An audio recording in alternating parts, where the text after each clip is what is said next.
चंद्रयान 3 जो अभी अपनी यात्रा में लगा हुआ है। हम आपको बता दें कि इस चंद्रयान के लिए 17 अगस्त का दिन बेहद खास क्यों है। अगर इसके सभी पार्ट काम करना बंद कर तो भी यह चंद्र सतह पर लैंडिंग कैसे कर पाएगा? इन सभी सवालों का जवाब आज के इस वीडियो में देने वाले हैं। चंद्रयान 3 को इसरो के LVM-3 रॉकेट की सफल अंतरिक्ष यात्रा के साथ पूरा होगा। ये बाहुबली रॉकेट चंद्रयान 3 को लेकर अंतरिक्ष में लेकर जा चुका है। इसके साथ लैंडर और रोवर मौजूद होंगे। इस बार चंद्रयान के साथ ऑर्बिटर नहीं भेजा गया है, क्योंकि चंद्रयान 2 के साथ भेजा गया ऑर्बिटर अभी भी वहां काम कर रहा है। भारतीय अंतरिक्ष अनुसंधान संगठन इसरो की सफलता की नई इबारत लिखने के लिए तैयार है। 14 जुलाई को इसरो का महत्वाकांक्षी मून मिशन प्रोजेक्ट अंतरिक्ष में प्रक्षेपित किया जा चुका है। इसे दोपहर 2:35 श्रीहरिकोटा के सतीश धवन अंतरिक्ष केंद्र से लॉन्च किया जा चुका है। 40 दिनों की यात्रा पूरी करने के बाद चंद्रयान 3 का रोवर चंद्रमा के दक्षिणी ध्रुव पर लैंड करेगा। 14 जुलाई से लेकर 4 अगस्त तक यह पृथ्वी की कक्षा में नियमित गति करने के बाद 5 अगस्त को इसको चंद्रमा की कक्षा में प्रवेश करवा दिया गया था। अब 17 अगस्त को लैंडर प्रोपल्शन मॉड्यूल से अलग हो जाएगा, क्योंकि इसरो अंतिम कक्षा कटौती प्रक्रिया पूरी कर लेगा। भारतीय अंतरिक्ष अनुसंधान संगठन इसरो ने चंद्रयान 3 मिशन के हिस्से के रूप में अंतिम कक्षा कटौती प्रक्रिया पूरी कर ली जाएगी। इस महत्वपूर्ण युद्धाभ्यास ने प्रणोदन और लैंडर मॉड्यूल दोनों को चंद्रमा के चारों ओर लगभग 153 किलोमीटर इंटू 163 किलोमीटर गोलाकार कक्षा में स्थापित कर दिया जाएगा। इसरो ने अपने अपडेट में कहा, आज की सफल फायरिंग, जो कि छोटी अवधि के लिए आवश्यक थी, चंद्रयान 3 को 153 किलोमीटर इंटू 163 किलोमीटर की कक्षा में स्थापित कर दिया है, जैसा कि इरादा था।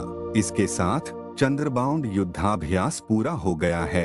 यह मील का पत्थर चंद्रयान 3 मिशन के अगले चरण में संक्रमण का प्रतीक है, जिसमें लैंडर को प्रणोदन मॉड्यूल से अलग करना शामिल है, जो कल 17 अगस्त होने वाला है। इसरो ने कहा, यह तैयारियों का समय है, क्योंकि प्रोपल्शन मॉड्यूल और लैंडर मॉड्यूल अपनी अलग अलग यात्राओं के लिए तैयार हैं। अलग होने के बाद प्रणोदन मॉड्यूल चंद्रमा के चारों ओर अपनी कक्षा जारी रखेगा, जबकि लैंडर एक डीबूस्ट प्रक्रिया से गुजरेगा, जिसमें जटिल ब्रेकिंग युद्धाभ्यास की एक श्रृंखला शामिल होगी। ये युद्धाभ्यास लैंडर को धीरे धीरे धीमा करने और चंद्रमा की सतह पर नरम लैंडिंग के लिए सावधानी पूर्वक स्थिति में लाने के लिए डिजाइन किए गए हैं। चंद्रयान 3 14 जुलाई को लॉन्च किया गया था और 5 अगस्त को सफलतापूर्वक चंद्रमा की कक्षा में प्रवेश कर गया।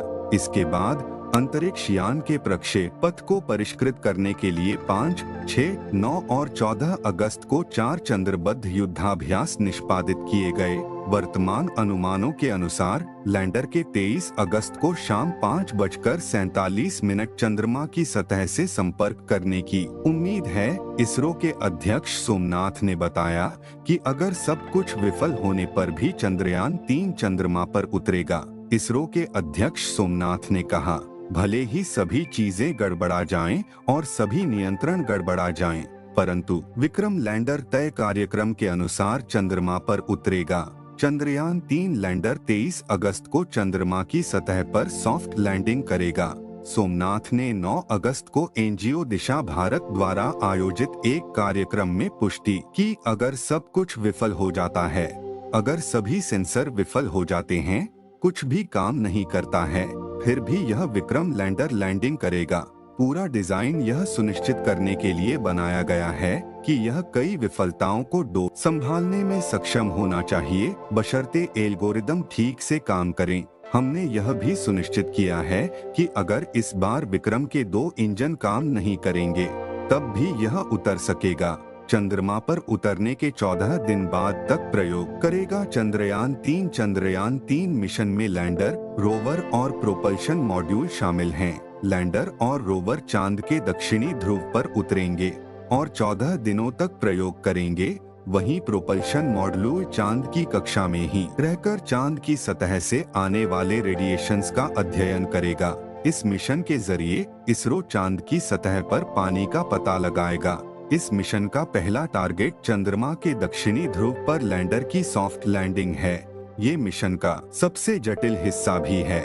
दूसरा टारगेट रोवर का चंद्रमा की सतह पर अन्य खोजें करना है और तीसरा लक्ष्य रोवर से जुटाई जानकारी के आधार पर चंद्रमा के रहस्यों से पर्दा उठाना है।